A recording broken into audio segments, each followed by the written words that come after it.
La falange y manos limpias denuncian al juez Garzón. El Supremo lo aprovecha, delirante acusación. Quieren cobrarse las deudas, vengarse de quien metió el dedo en la llaga infecta de un silencio que mató. Por los desaparecidos y enterrados en las fosas, tornar olvido en recuerdo, donde hay huesos sembrar rosas. Así no se cura el odio ni se cierran las heridas, que mal huelen esas manos que dicen tener tan limpias. Yo estoy con Garzón, como el mundo entero. Tengo el corazón, ay mi niña, con los que perdieron. Yo estoy con Garzón, como el mundo entero. Tengo el corazón, ay mi niña, con los que perdieron. Lo siento por esos jueces honestos de este país. Buenas noches, bienvenidos. El de hoy es un programa que resultará seguramente inolvidable. Ya lo es para nosotros porque es algo que hemos preparado de una manera muy especial. Aprovechamos una de las visitas del doctor Baltasar Garzón a la República Argentina para conversar con uno de los hombres más importantes del mundo, en el ámbito de la justicia, pero también en el del pensamiento en general. Van a descubrir cada uno de los puntos de vista de un hombre que habla de lo internacional, de la globalización, de España, del franquismo, de los derechos humanos, aquello por lo que alguna vez fuimos desde el Río de la Plata a buscarlo a él a España, aquello que ahora genera esperanzas en España de que sea en la Argentina donde se pueda investigar al franquismo. Y de todo esto hemos hablado con el doctor Baltasar Garzón. Nos ponemos en marcha con uno de los programas más ambiciosos que en este ciclo hayamos realizado.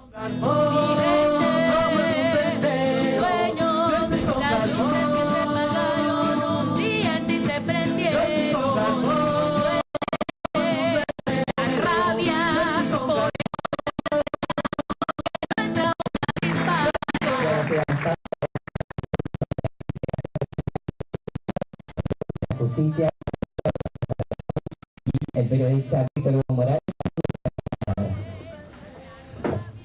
Doctor Baltasar Garzón, usted vive un romance ya con la Argentina. ¿En qué momento cree que empezó?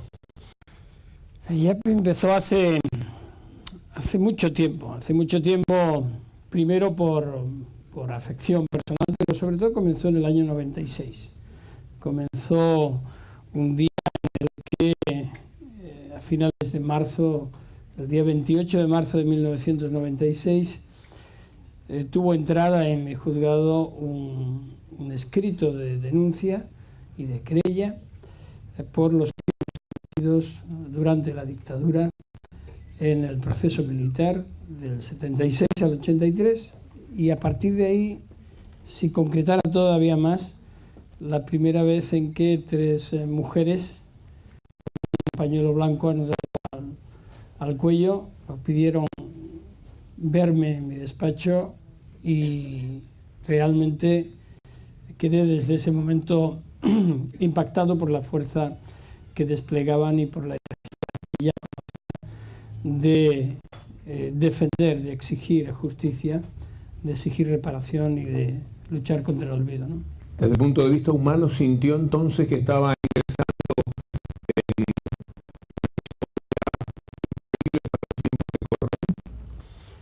Sí, la verdad es que siempre he tenido esa oportunidad que me permitió el trabajo, la convicción de estar haciendo lo que debía, pero a la vez se abrió un universo de proximidad y de sinergia que dura hasta hoy y con mucha mayor intensidad. La historia posterior me ha traído acá. Ahora estoy más tiempo aquí que en mi propio país, y contento de poder seguir trabajando y apoyando en todo lo que merece la pena hacer.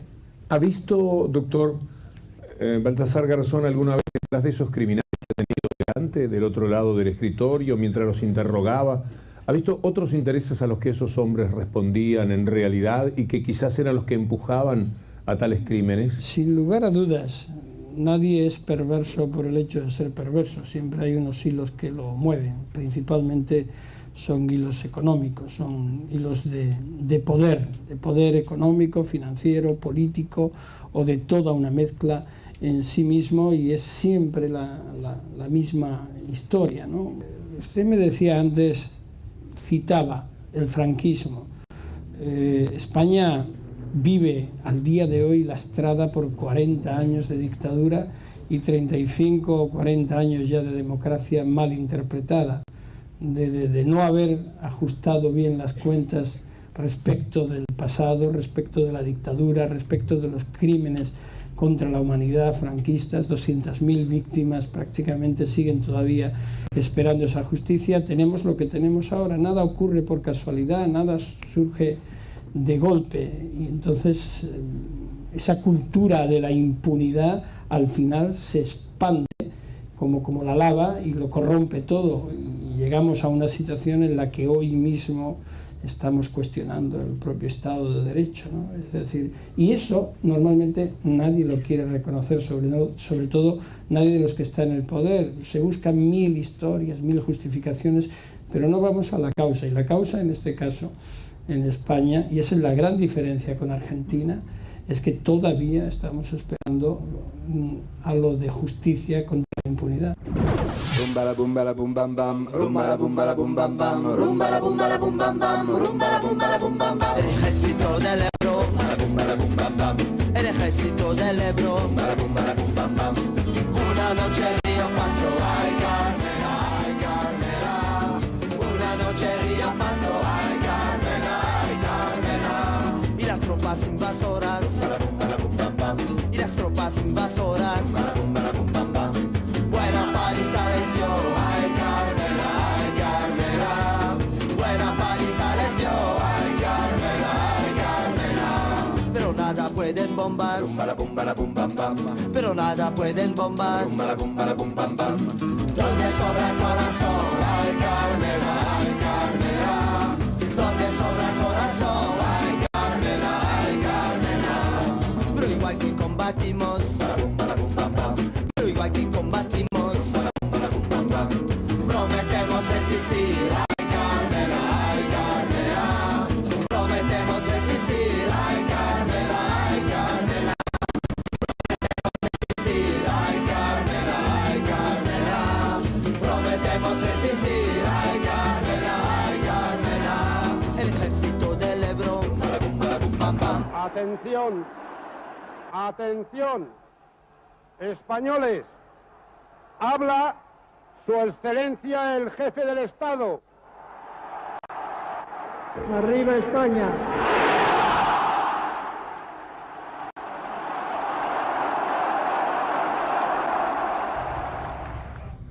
Españoles, Franco ha muerto.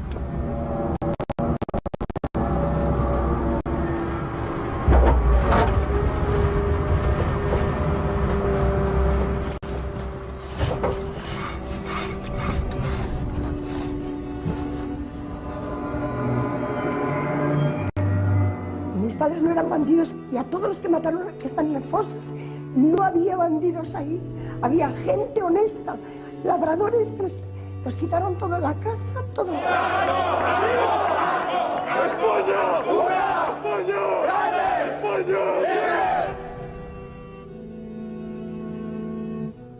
Bueno, la memoria de España, la memoria histórica, la memoria colectiva, es una memoria terrible. La memoria de la guerra, la memoria de las familias divididas, la memoria de los muertos, la memoria de las represiones, la memoria de las cárceles, la memoria del hambre. La memoria es terrible.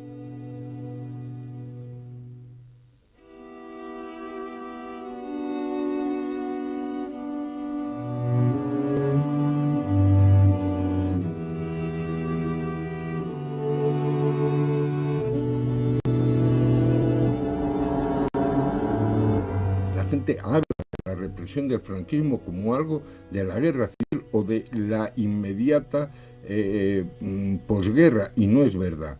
En el tardofranquismo se asesinó directamente por parte de la policía, por bandas parapoliciales, etcétera, etcétera. 2 meses antes de que muriera el dictador, 5 compañeros míos eran fusilados en septiembre de 1975. Nosotros somos una asociación de expresos del franquismo y pensamos inmediatamente, lo primero que pensamos es hay que recoger de todos los compañeros querellas, testimonios, e irnos a Argentina a llevarlos, y eso es lo que hicimos. Soy escéptico respecto a cuánto se puede hacer desde aquí para ellos que están luchando en España, personajes entrañables, queribles, maravillosos luchadores. Basta la perspectiva de poder discutir sobre lo que les ha ocurrido. Esa ventanita pequeña abierta a la esperanza de hacer justicia, y parecen estar viviendo un nuevo romance con la vida, es decir, con ganas de vivirla, que tiene un poco más de sentido otra vez. Y lo maravilloso de esto es que acuden a la justicia, a esa justicia que a veces es traidora, que es vicaria, que se somete, pero a veces también surge esa luz brillante de que la acción de la justicia se pone de parte de las víctimas y de la auténtica justicia, no de la oportunidad. Y en ese momento se establece una sinergia claramente perceptible y se ve cómo las cosas son como deben de ser. Lo que ocurre es que a veces la justicia se muestra real como la dibujan, con los ojos tapados, ¿no? Es decir, sin saber lo que hace. Yo siempre me he mostrado en contra de esa imagen, ¿no? Yo quiero que la justicia tenga ojos y tenga cara y que vea y que sepa dónde está, no esa justicia extraña, alejada, con los ojos cerrados, porque si no ves, tienes gran posibilidad de equivocarte. Y realmente eso ha sucedido a veces. Eso es lo triste, pero cuando la justicia funciona, realmente es como un bálsamo, ¿no? Al final, no es que tenga que ser la justicia la que todo lo resuelva. Mientras menos cosas resuelva, mejor. Quiere decir que la sociedad irá bien, ¿no? Porque es el último recurso. Y sobre todo cuando se trata de justicia penal. Pero en estos casos, cuando ha habido violaciones masivas de derechos humanos, cuando los políticos o la propia sociedad vuelve la espalda porque ya vale más mirar hacia el futuro, la acción de la justicia tiene un carácter reparador, estrictamente reparador. Muchas veces cuando se dice es que las víctimas lo que buscan es una especie de compensación económica, y es totalmente falso. Necesitan la reparación de la justicia, el que alguien les reconozca que se violentaron sus derechos, que los perpetradores cumplan su sanción, que pidan perdón, que reconozcan los hechos. Ese es el verdadero efecto reparador, y cuando eso lo conseguimos desde la justicia, cumplimos con el deber constitucional que establece la Constitución de cualquiera de nuestros países para la justicia, ¿no? ¡Viva Cristo Rey! ¡Viva! ¡Viva Franco! ¡Viva!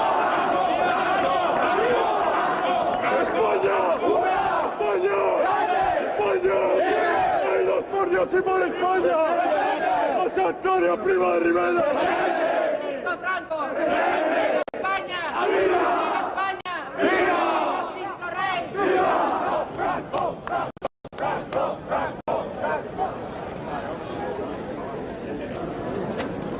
¿Qué significa Franco idea para España? Pues yo pienso que un ejemplo para los gobernantes y un ejemplo para los españoles y para los católicos.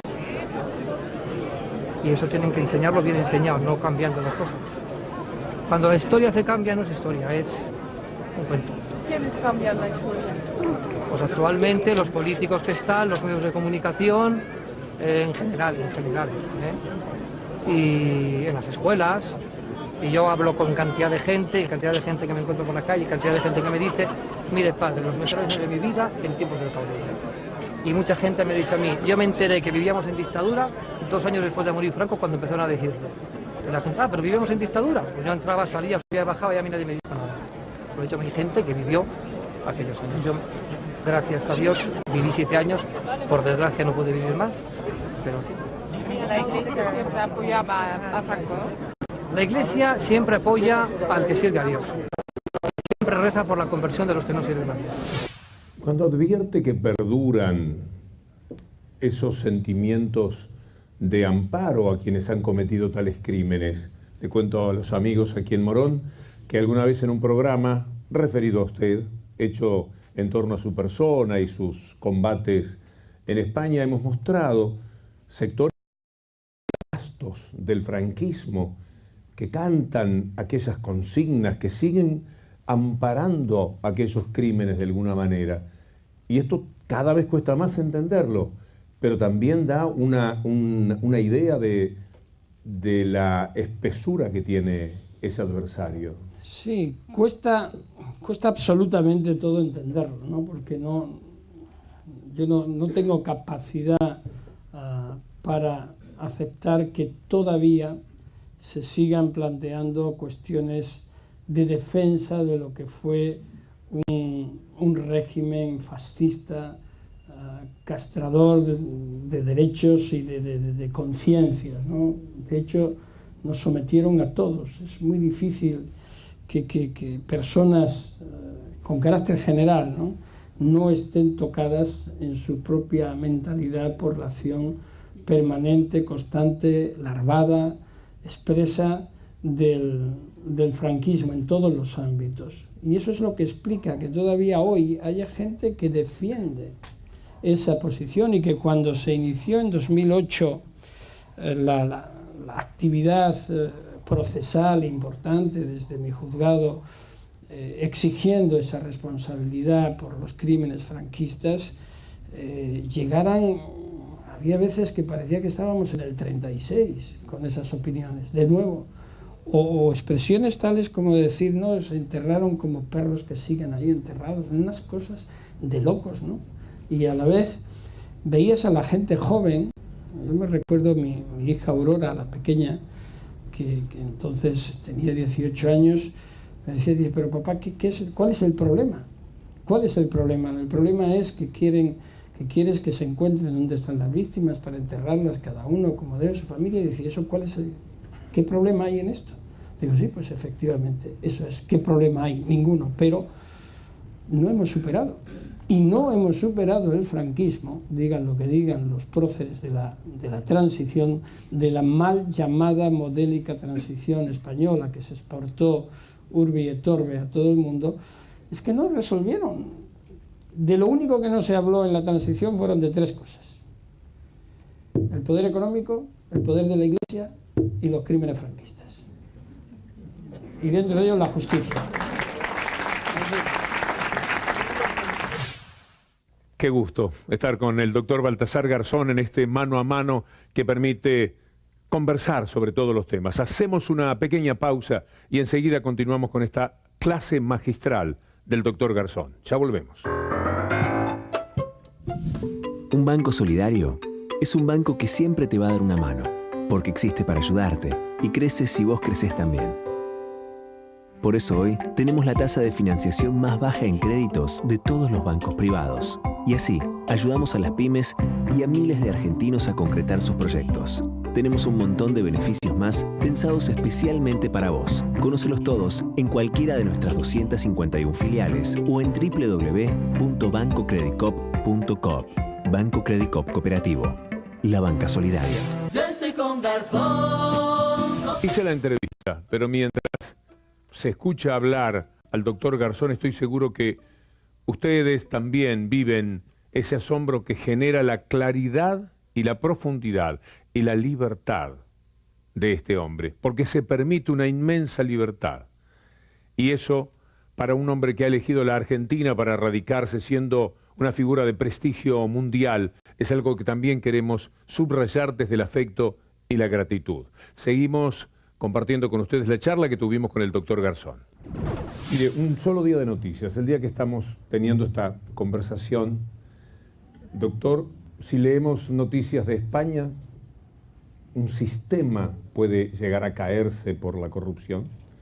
Hoy, la Standard Poor's, que es una entidad económica que ha regido las conductas de nuestros países, diciéndonos el riesgo país, todo lo que usted conocerá, determinando cuáles son las políticas económicas, siempre infames, que ellos han destinado para América Latina, empieza un juicio Estados Unidos contra Standard Poor's por 5.000 millones, fíjese el grado de estafa que habrán cometido con la cuestión inmobiliaria. Pero lo tomamos como noticias, no van presos en general, no tienen que confrontar éticamente con la responsabilidad, y lo peor, siguen teniendo sus representantes, la Standard Poor's en cada país, para promocionar esas maravillas de la economía que ellos propugnan en el mundo. Tienen como sedes, sucursales de economistas, etcétera, en cada uno de los países para seguir llevando adelante lo que ellos, primero ha sido un fracaso y luego ha sido una demostración clara de una corrupción que es criminal. Sin lugar a dudas, para mí está muy claro. Hoy los nuevos crímenes de lesa humanidad, además de los que ya existen, son los económicos. Son los que han llevado a la ruina y están llevando a la ruina y a la pobreza a millones de personas. Son estos que en los mercados de alimentos, por ejemplo, especulan con los mismos, con productos básicos, y de esa especulación se producen o se derivan millones de muertos, o decenas de miles o centenas de miles de personas que son condenadas a la inanición porque un alimento básico vale $2 a las 8 de la mañana y 40 a las 2 de la tarde, sin haberse movido nada más que unos cuantos dedos pulsando la tecla de un ordenador en una subasta de alimentos, por ejemplo, en la bolsa de Chicago, ¿no?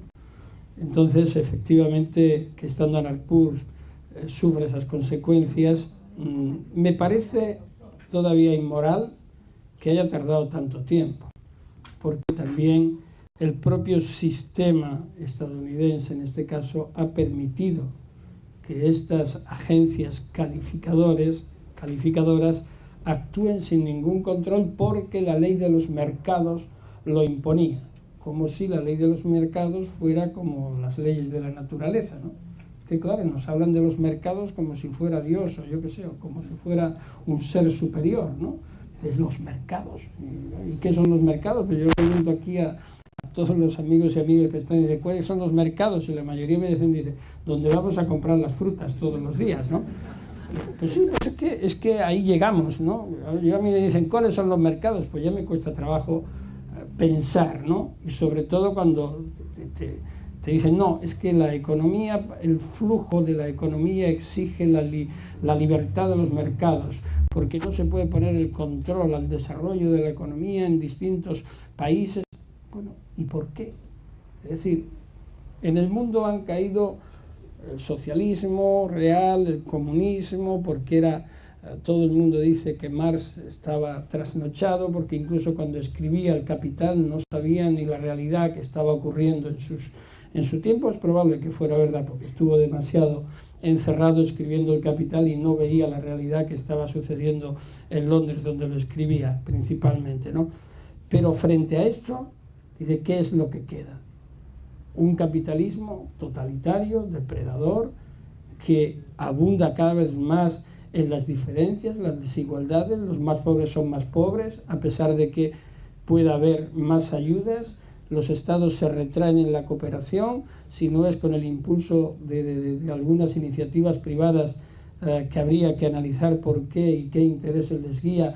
Cada vez vamos a peor, y este es el sistema que tenemos. ¿Y por qué han tardado tanto tiempo los mecanismos judiciales en hacer justicia? En España, por ejemplo, tenemos un caso paradigmático.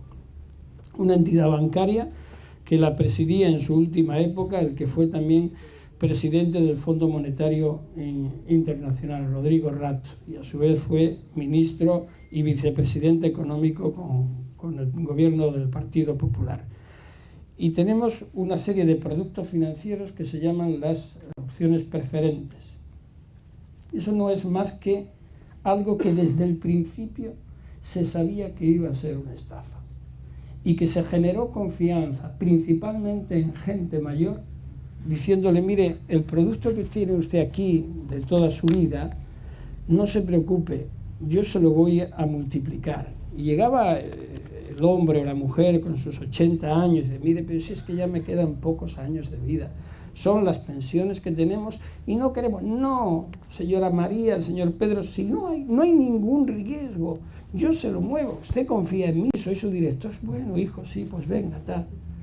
Y luego, cuando han ido a recogerlo, decían 0 euros. ¿Por qué? Porque eran productos arriesgados, tóxicos desde el principio, que han quedado en nada, porque no había nada debajo que lo sustentara. ¿Cómo se puede calificar a esto? Cuando hay decenas de miles, 350.000 personas que han caído en esa trampa. Y todavía seguimos pensando en si hay responsabilidad o no, y qué responsabilidad tiene el Estado y las autoridades económico-monetarias que sabían que esto era así, ¿no? De lo que estamos hablando ahí, doctor, es del rol del Estado. El estado de bienestar de Europa, el propio estado de bienestar de los Estados Unidos, que de alguna forma vino de la depresión, a través de Roosevelt, etcétera, y que dura hasta, estimo yo por lo que he aprendido, hasta 1880 aproximadamente, cuando empieza la bajada de la desregulación, que nos ha llevado a toda esta situación en la cual el Estado no regula, el Estado tiene que ser un tonto auxiliar de las firmas de las depravadas manifestaciones económicas que esos llevan a cabo. ¿Cómo ve este fortalecimiento de la idea del Estado en una buena parte de nuestra América frente a este desdén de los economistas del mundo que siguen negando el rol y la importancia de ese Estado regulador que le dio tanta felicidad a Europa y también a los Estados Unidos?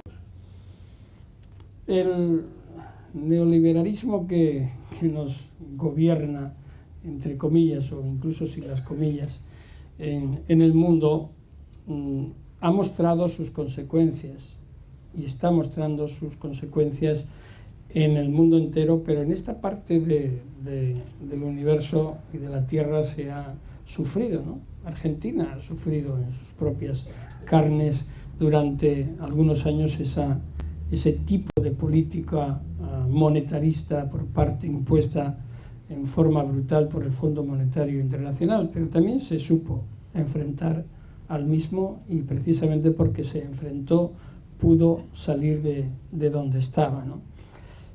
La grandeza de lo que está sucediendo en esta parte del mundo es esa. Ahí Latinoamérica se está mirando a sí mismo, ¿no? Esa relación sur-sur en vez de sur-norte, que siempre ha sido la que se defendía. El Tratado de Libre Comercio entre Estados Unidos y Latinoamérica parecía que fuera la panacea, la única vía posible, hasta que algunos países han empezado a mirarse hacia sí mismo y a ver que puede existir una forma diferente de afrontar lo que son esas relaciones económicas, lo que son esas relaciones financieras, lo que es plantarse frente al dictado de esos mercados que normalmente son externos, son insensibles y que lo único que generan es la zozobra de una crisis en gran medida provocada por los mismos, ¿no?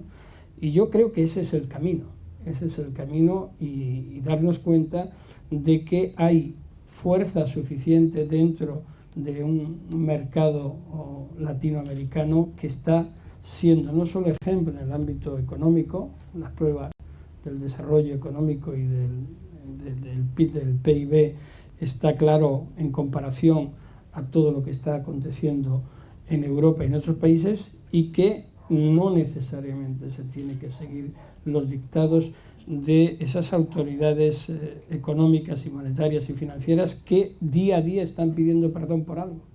Compre el periódico La Razón interesante con nuestro presidente. No le dejaron pasar 3 países al presidente. Lea La Razón interesante, el periódico que se vende más.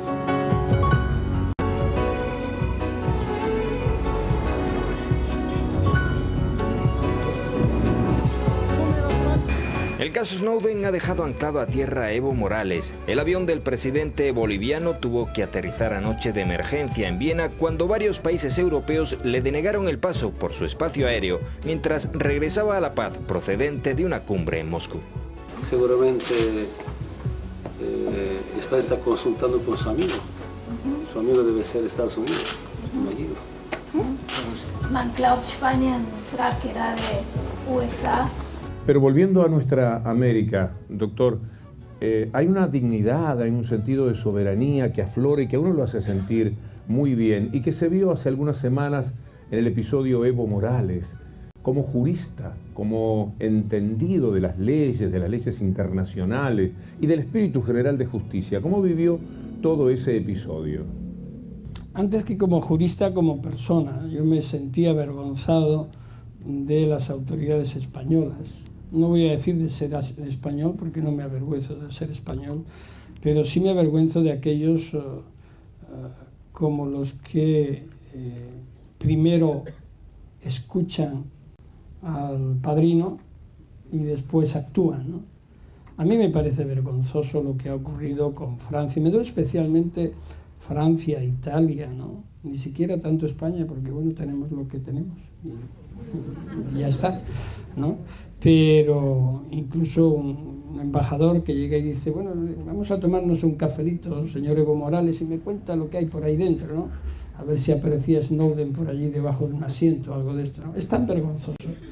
Si no fuera porque es tremendo, porque supone la negación del respeto institucional y a la soberanía de un país, es que, fuera lo que fuera, es que no puedes cuestionar a un país democrático, no puedes cuestionar al líder de un país, te dice que esto es así y te tienes que aguantar. Ese es el juego de la democracia.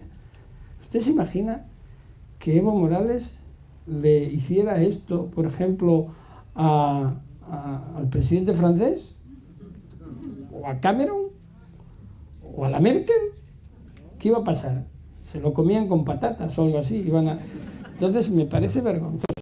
Por el hecho de ser un país pobre o un país que trata de hacer las cosas de una forma diferente y de reivindicar sus propios orígenes como elemento de superación de una situación que ha sido tremendamente injusta por siglos, no se puede avergonzar así, ¿no? Entonces, desde el punto de vista político me parece inaceptable que Europa, la gran Europa, que a su vez estaba viendo cómo ha sido penetrada en sus comunicaciones, en su intimidad, en sus instituciones, a través de millones de intervenciones o interceptaciones de comunicaciones, a la vez se somete porque alguien dice, además desvelando de nuevo la gran eficacia de los servicios de inteligencia, que como siempre funcionan tan bien como en las películas, ¿eh? Entonces, claro, porque es que esto lo hace Francia, lo hace Bélgica, lo hace España, Italia, porque el servicio de inteligencia le dice, oiga, que va escondido ahí el espía. Y entonces, claro, ese gran servicio, todo el mundo se lo cree, ¿eh? No se creen las pruebas judiciales, pero sí se creen las pruebas de los espías, claro. Eso es el problema nuestro. Pero es que además, desde mi punto de vista, es que podría haber incluso un contenido claramente delictivo.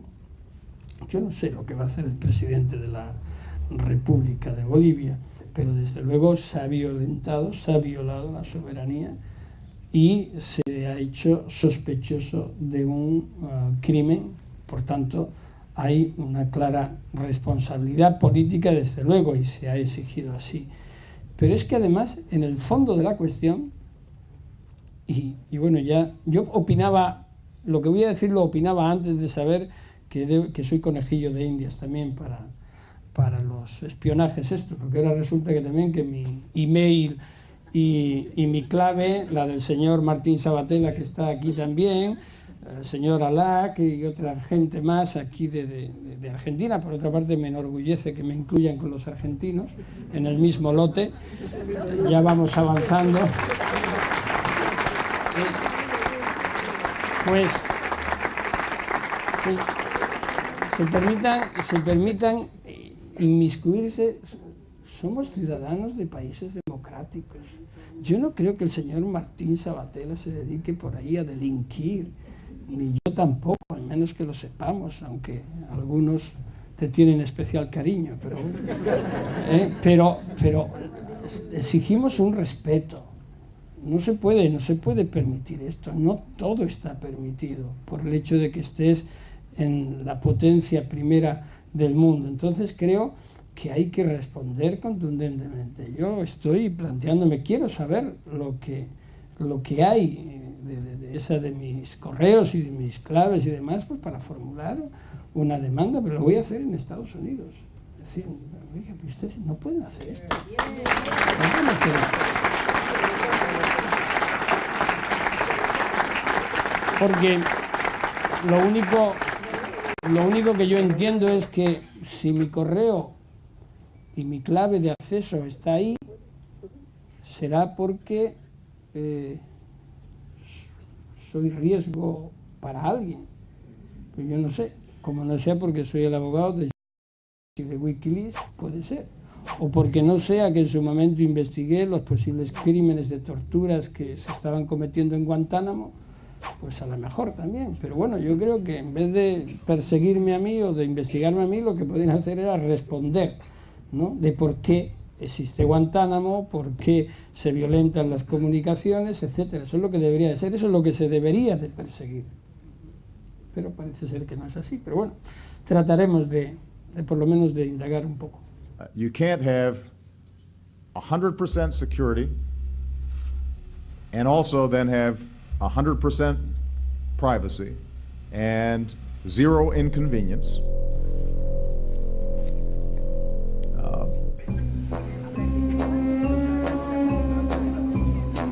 I did not seek to enrich myself. I did not seek to sell U.S. secrets. I did not partner with any foreign government to guarantee my safety. ¿Cuál sería su primera impresión sobre el caso concreto Snowden? ¿Qué entiende usted de que hay alrededor de este personaje que es el tema al que ha hecho referencia desde que empezamos a hablar de lo que pasó con el presidente de Bolivia? Bueno, a mí, en principio, me pidieron que asumiera la defensa de Snowden. Yo dije que no, porque entiendo que con la defensa que adelanto, que coordino de Julian Assange y de Wikileaks es suficiente. Es decir, no quiero que se confundan los planos, ¿no? Y además, pues, cualquier otro profesional lo puede hacer, pero eso no quita para que insista en lo que acabo de decir, ¿no? Para mí lo importante es que se investigue por qué se ha hecho esto, no por qué Snowden ha hecho públicas esas informaciones, que quien tenga que decidir tendrá que ver si eso hay una responsabilidad o no, que yo creo que no, pero bueno, esa es una parte de la cuestión.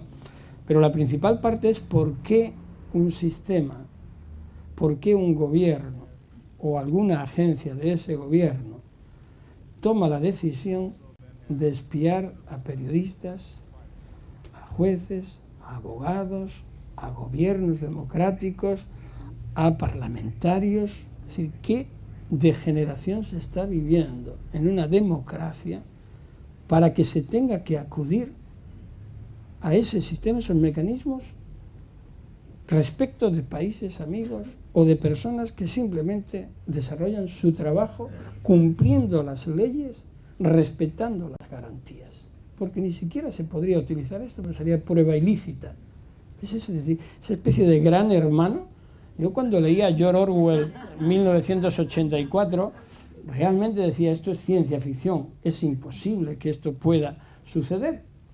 Entonces, claro, ya estoy pensando en Isaac Asimov y la fundación y los límites de la fundación, porque realmente al final se van a cumplir todas las novelas de ciencia ficción. Lo que tienen claro los norteamericanos, y eso es impepinable, es que lo que dicen en las películas realmente sucede. Es decir, es la lógica calvinista, eso sucede sí o sí. No se inventan nada, ¿no? Es impresionante.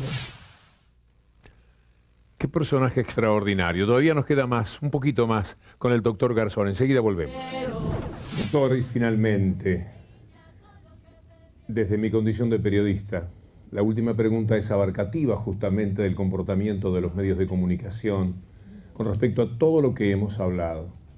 Los desatendidos derechos humanos en algunos países, los conflictivos derechos humanos que sí han sido atendidos y se busca justicia con una alta incomprensión de medios que no quieren que se revisen los derechos humanos, pero que no lo dicen y que atacan